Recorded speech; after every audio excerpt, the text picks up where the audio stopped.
안녕하세요, 여러분. 오늘도 기막힌 이야기를 찾아주셔서 감사합니다. 오늘 들려드릴 이야기는 경기도에 사시는 62세 양수연님께서 보내주신 사연입니다. 한 어머니가 겪은 가족의 배신과 상처, 그리고 두 손녀를 키우며 다시 일어서는 이야기입니다. 지금 바로 들려드리겠습니다. 저는 올해로 62세가 된 평범한 주부입니다. 시어머니의 모진 시집살이와 가부장적인 남편 아래에서 40년 가까이 살아왔습니다. 새벽부터 밤늦게까지 집안일과 시부모 봉양에 치여 살았지만 그래도 견딜 수 있었던 건 아들 용준이 때문이었습니다. 용준이는 제 삶의 유일한 기쁨이었습니다. 어릴 적부터 귀하게 키운 외아들. 공부도 잘하고 효심도 깊은 착한 아이였습니다. 초등학교 때부터 반장을 도맡아 했고 중고등학교 내내 전교 상위권을 유지했습니다. 서울의 명문대에 합격했을 때의 그 기쁨은 아직도 잊을 수 없습니다. 대학 졸업 후 대기업에 취직한 용준이는 첫 월급을 타자마자 제게 용돈을 주었습니다. 그때 얼마나 울었는지 모릅니다. 고생한 보람이 있구나 싶었습니다. 30이 되던 해봄. 용준이가 결혼할 사람을 데려왔습니다. 학교 선생님이라고 했습니다. 주말마다 유기견 봉사활동을 다닐 만큼 마음씨도 착하다고 자랑했습니다. 처음 예비 며느리를 만난 날의 느낌을 잊을 수 없습니다. 참하고 단아한 외모에 조곤조곤한 말투, 교사라는 안정적인 직업까지 객관적으로 보면 어느 하나 부족한 곳이 없었습니다. 식사를 하면서 며느리는 예의 바르게 행동했습니다. 어른들 먼저 수저를 들기를 기다렸고 물도 직접 따라드렸습니다. 남편은 예비 며느리가 아주 마음에 든 모양이었습니다. 식사가 끝나고 그들이 떠난 후 입이 마르도록 칭찬했습니다. 참한 아가씨야. 용준이가 복이 있구먼.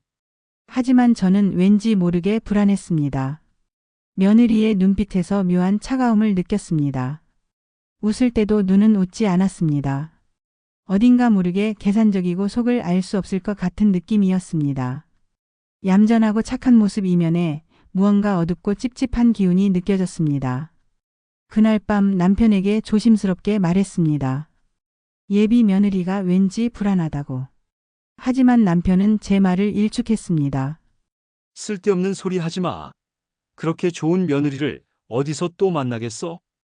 6개월 후 용준이와 며느리는 결혼했습니다. 결혼식장에서 며느리는 완벽한 신부였습니다. 하객들에게 인사도 정중하게 했고 예식도 차분하게 치렀습니다. 하지만 저는 여전히 불안했습니다. 시어머니인 제게 인사할 때 그 눈빛이 너무 무표정했습니다.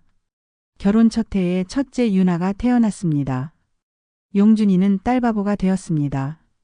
퇴근하자마자 유나를 안고 놓지 않았습니다. 2년 후에 둘째 세아가 태어났습니다. 두 딸을 둔 용준이는 행복해 보였습니다. 두 손녀를 낳고 며느리는 교직을 그만두었습니다. 육아에 전념하겠다고 했습니다. 저는 안도했습니다. 아이들을 잘 키워줄 거라고 생각했습니다. 하지만 그것은 착각이었습니다. 며느리는 전업주부가 된 후부터 이상한 행동을 보이기 시작했습니다. 아이들은 거의 방치하다시피 하면서 밖으로만 나돌았습니다. 유기견 봉사활동 단체에 매일 나갔습니다. 거기다 환경보호단체, 채식주의자 모임 등 각종 시민단체 활동에 열을 올렸습니다. 밖에서는 천사 같은 봉사자로 칭송받았지만 집에서는 완전히 다른 사람이었습니다. 아침에 아이들 밥도 제대로 챙겨주지 않았습니다. 용준이가 출근하기 전에 급하게 시리얼이라도 먹이고 가야 했습니다. 어느 날 첫째 손녀 유나가 울면서 저희 집에 왔습니다. 배가 고픈데 엄마가 밥을 안 해준다고 했습니다. 급하게 가보니 며느리는 집에 없었고 5살 유나와 3살 세아만 집에 있었습니다. 냉장고엔 먹을 것도 제대로 없었습니다. 10분 거리에 사는 저희 집에서 거의 매일 손녀들을 돌봐야 했습니다. 오전엔 제가 가서 아이들 밥을 챙겨주고 오후엔 남편이 유치원에서 데려와 저희 집에서 저녁을 먹였습니다.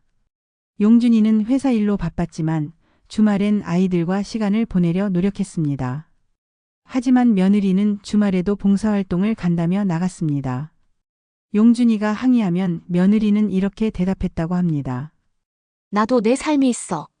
엄마이기 전에 한 인간이야. 첫째 손녀 유나가 7살이 되던 해 조심스럽게 제게 고백했습니다. 엄마 아빠가 매일 싸운다고. 나중에 용준이에게 조심스럽게 물어봤습니다. 용준이는 한숨을 쉬며 털어놨습니다. 아내가 항상 불평불만이 많다고. 친구들의 남편과 비교하면서 자신이 못난 남편인 것처럼 몰아간다고. 외벌이로 가족을 부양하느라 힘든데 아내는 독박 육아가 더 힘들다며 이해해주지 않는다고. 며느리는 명절 때면 더욱 심했습니다. 차례상 준비를 도와달라고 하면 한숨부터 쉬었습니다. 시댁에 와서도 휴대폰만 보고 아이들은 저와 남편이 돌봤습니다. 음식을 조금만 만들자고 요즘 시대가 어떤 시대인데 이런 걸 하냐고 투덜댔습니다. 제가 시어머니에게 받았던 시집살이를 생각하면 며느리는 정말 편하게 살았습니다. 그런데도 불평불만만 늘어놓는 며느리가 야속했지만 아들과 손녀들을 위해 참았습니다. 유나가 초등학교에 입학하던 해 3월이었습니다. 용준이가 퇴근 후 저희 집으로 왔습니다. 얼굴이 창백하고 눈가가 퀭해 보였습니다. 무슨 일이냐고 물었더니 한참을 망설이다가 입을 열었습니다. 엄마, 저 이혼하게 됐어요. 청천벽력 같은 소식이었습니다. 무슨 소리냐고 왜 갑자기 이혼이냐고 물었습니다. 용준이는 떨리는 목소리로 설명했습니다. 며느리가 일주일 전 갑자기 이혼하자고 통보했다고 합니다. 더 이상 자신을 사랑하지 않는다고 결혼 생활이 감옥 같다고 했답니다. 매일 애들만 보고 집안일만 하는 자신이 쓸모없는 존재가 된 것 같다고 했답니다. 용준이는 충격을 받았지만 설득해보려 했습니다.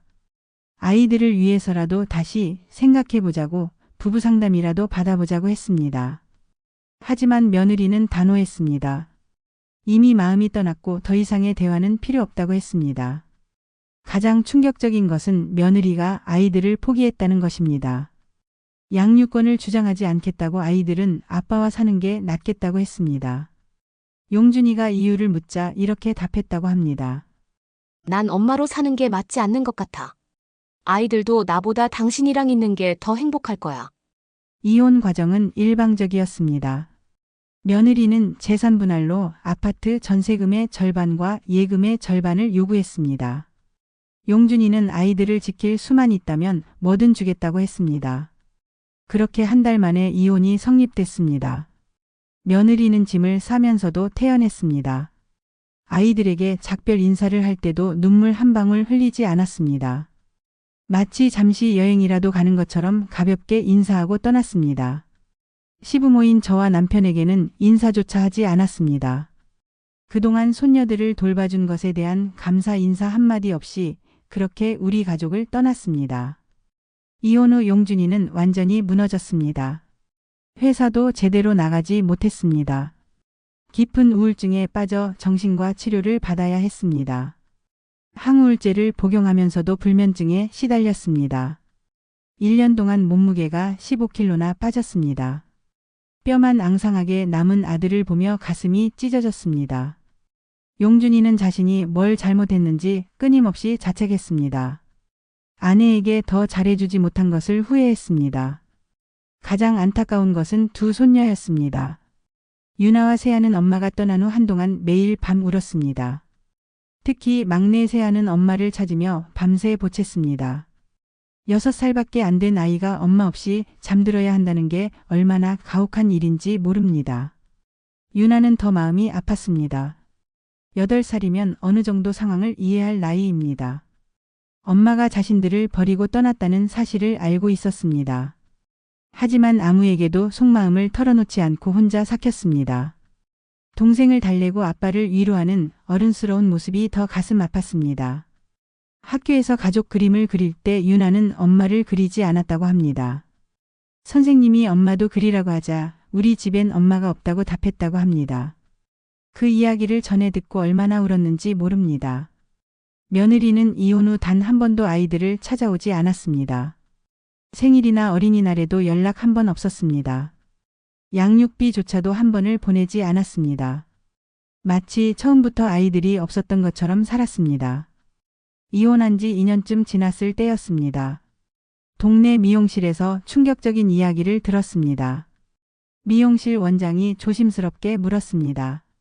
사모님, 이런 말씀드리는 게 맞는 건지는 모르겠지만 아셔야 할 것 같아서요. 혹시 아드님이랑 이혼한 며느님 소식 알고 계세요? 무슨 소리냐고 물으니 며느리가 이혼하고 6개월 만에 재혼했다는 것입니다. 상대는 봉사단체에서 같이 활동하던 남자라고 했습니다. 부모가 재산이 꽤 많은 건물주의 아들인데 이미 이혼 경력이 있는 남자였습니다. 더 충격적인 사실은 며느리가 용준이와 이혼하기 전부터 그 남자와 가까이 지냈다는 것이었습니다. 봉사활동을 핑계로 거의 매일 만났고 주변에서도 낌새가 수상하다는 것을 알고 있었다고 합니다. 그제야 모든 퍼즐이 맞춰졌습니다. 며느리가 그토록 봉사활동에 열심이었던 이유, 집과 아이들을 방치했던 이유, 용준이에게 불평불만이 많았던 이유, 갑작스럽게 이혼을 요구했던 이유, 그리고 아이들을 포기했던 이유까지. 처음부터 계획된 일이었습니다. 며느리는 새로운 남자를 만나 새 삶을 시작하기 위해 모든 것을 버린 것입니다. 용준이에게는 이 사실을 말하지 않았습니다. 이미 충분히 상처받은 아들에게 더 큰 상처를 줄 수는 없었습니다. 저와 남편만 알고 가슴에 묻어두기로 했습니다. 저는 이 아이들의 엄마가 되어주기로 결심했습니다. 비록 할머니지만 엄마의 빈자리를 최대한 채워주기로 했습니다. 매일 아침 일찍 일어나 도시락을 싸고 머리를 묶어주고 학교에 보냈습니다. 오후엔 학원 데려다주고 저녁엔 아이들이 좋아하는 음식을 해줬습니다. 학교 행사에도 빠짐없이 참석했습니다. 운동회, 학예회, 학부모 상담까지 모두 참여했습니다. 처음엔 다른 엄마들의 시선이 부담스러웠습니다. 할머니가 왜 엄마 대신 왔냐는 무언의 질문들. 하지만 시간이 지나면서 익숙해졌습니다. 아이들을 위해서라면 무엇이든 할 수 있었습니다. 남편도 달라졌습니다. 평생 가부장적이었던 남편이 손녀들 앞에서는 한없이 다정한 할아버지가 되었습니다.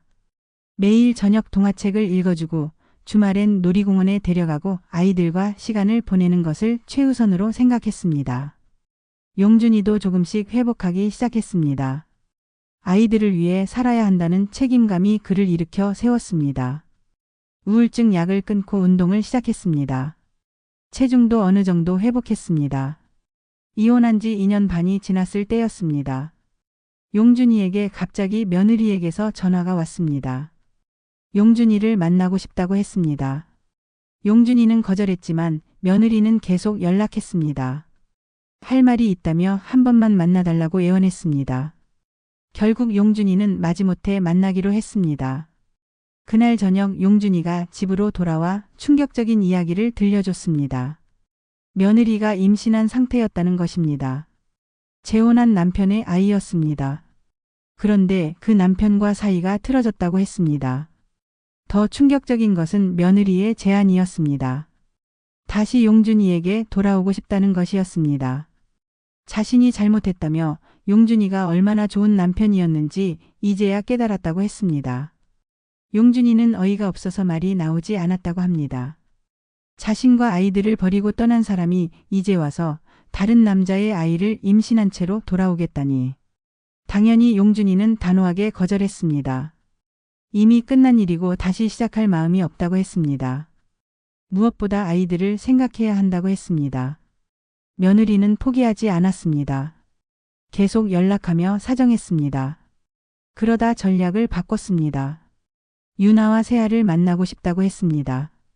엄마로서의 권리가 있다며 법적으로도 면접교 서건이 있다고 주장했습니다.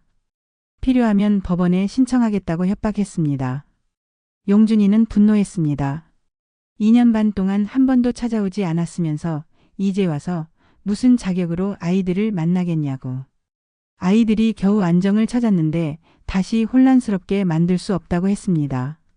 하지만 변호사와 상담한 결과 완전히 막을 수는 없다는 답변을 들었습니다. 양육권은 포기했지만 면접교 서건까지 포기한 것은 아니라고 했습니다. 결국 아이들의 의사를 물어보기로 했습니다. 유나는 한참을 고민하다가 조심스럽게 물었습니다. 할머니, 엄마가 우리를 다시 데려가려는 건 아니겠죠? 저는 할머니랑 살고 싶어요. 그 말에 가슴이 미어졌습니다. 10살 아이가 느끼는 불안감이 얼마나 클지. 저는 유나를 꼭 안아주며 약속했습니다. 절대 그런 일은 없을 거라고, 할머니가 지켜줄 거라고. 세아는 엄마를 만나고 싶지 않다고 했습니다. 이미 엄마의 기억이 희미했고 큰 관심이 없어 보였습니다. 결국 며느리와 아이들이 만나는 날이 정해졌습니다. 용준이와 제가 함께 갔습니다. 카페에서 만난 며느리는 많이 초췌해 보였습니다. 임신으로 배는 나왔지만 얼굴은 수척했습니다. 며느리는 아이들에게 미안하다며 울었습니다. 선물도 잔뜩 준비해 왔습니다. 하지만 아이들의 반응은 차가웠습니다. 유나는 예의상 인사만 했고 세아는 제 뒤에 숨었습니다. 며느리가 세아를 안으려 하자 세아는 울음을 터뜨렸습니다. 싫어요. 할머니한테 갈래요. 그 모습에 며느리의 얼굴이 일그러졌습니다. 하지만 이미 늦었습니다. 아이들의 마음은 떠난 지 오래였습니다. 며느리는 앞으로 정기적으로 만나고 싶다고 했지만 유나가 단호하게 거절했습니다. 엄마는 우리가 필요 없어서 떠났잖아요. 이제 와서 왜요? 10살 아이의 입에서 나온 말이라고는 믿기지 않을 정도로 날카로웠습니다. 며느리는 아무 말도 하지 못했습니다. 며느리는 포기하지 않았습니다. 변호사를 선임해 면접 교섭권을 주장했습니다. 법원에서 조정이 시작됐습니다. 조정 과정에서 며느리의 현재 상황이 더 자세히 드러났습니다. 재혼한 남편과는 이미 별거 중이었고 이혼 소송을 준비 중이었습니다. 경제적으로도 어려운 상황이었습니다. 임신 중이라 일도 할 수 없었습니다. 조정관은 아이들의 의견을 가장 중요하게 생각한다고 했습니다. 유나와 세아 모두 현재 생활에 만족하며 엄마와의 만남을 원하지 않는다는 의사를 분명히 했습니다. 결국 조정은 결렬됐고 며느리는 면접교섭권 소송을 제기했습니다. 하지만 며느리가 2년 반 동안 한 번도 아이들을 찾지 않았다는 점, 아이들이 명확히 거부 의사를 밝힌 점 등이 고려됐습니다. 재판부는 아이들의 복리를 최우선으로 고려해야 한다며 당분간 면접교섭을 제한하는 결정을 내렸습니다. 며느리가 안정적인 환경을 마련하고 아이들이 심리적으로 준비가 되었을 때 다시 논의하자고 했습니다. 그 일이 있은 후 1년이 더 지났습니다. 며느리에게서는 더 이상 연락이 없었습니다. 누군가에게 들은 바로는 아이를 출산한 후 지방으로 내려갔다고 합니다. 저 또한 다시는 며느리를 보는 날이 없었으면 합니다. 지금도 가끔 생각합니다. 처음 며느리를 봤을 때 느꼈던 그 불안한 예감을. 그때 좀 더 적극적으로 반대했더라면 어땠을까 하는 생각이 듭니다. 하지만 후회해도 소용없습니다. 이미 일어난 일이고 우리는 현실을 받아들이고 앞으로 나아가야 합니다. 가족이란 무엇일까요? 피를 나눈 관계만이 가족일까요? 저는 그렇지 않다고 생각합니다. 함께 울고 웃으며 서로를 지켜주는 사람들, 그들이 진짜 가족입니다. 비록 며느리는 떠났지만 우리는 여전히 가족입니다. 용준이와 유나, 세아, 그리고 저와 남편. 우리 5명이 진짜 가족입니다. 며느리가 남긴 상처는 아직 완전히 아물지 않았습니다. 아마 평생 흉터로 남을지도 모릅니다. 하지만 우리는 그 상처를 딛고 더 단단해질 것입니다. 두 손녀가 건강하게 자라서 훌륭한 사람이 되기를. 용준이가 다시 행복을 찾기를. 그것이 제 남은 인생의 소망입니다. 가끔 힘들 때도 있습니다. 60이 넘은 나이에 다시 육아를 하는 것이 체력적으로 버거울 때도 있습니다. 하지만 아이들의 웃음소리를 들으면 모든 피로가 사라집니다. 이것이 제가 선택한 길이고 후회하지 않습니다. 아니, 오히려 감사합니다. 이 나이에 다시 한번 누군가에게 꼭 필요한 사람이 될 수 있다는 것이 행복합니다. 양수연님의 사연이었습니다. 듣고 계신 여러분은 어떤 생각이 드시나요? 때로는 상처가 우리를 더 강하게 만들기도 합니다. 무엇이 진짜 가족인지, 무엇이 진짜 사랑인지, 오늘 이 사연이 여러분에게 작은 울림이 되었기를 바랍니다.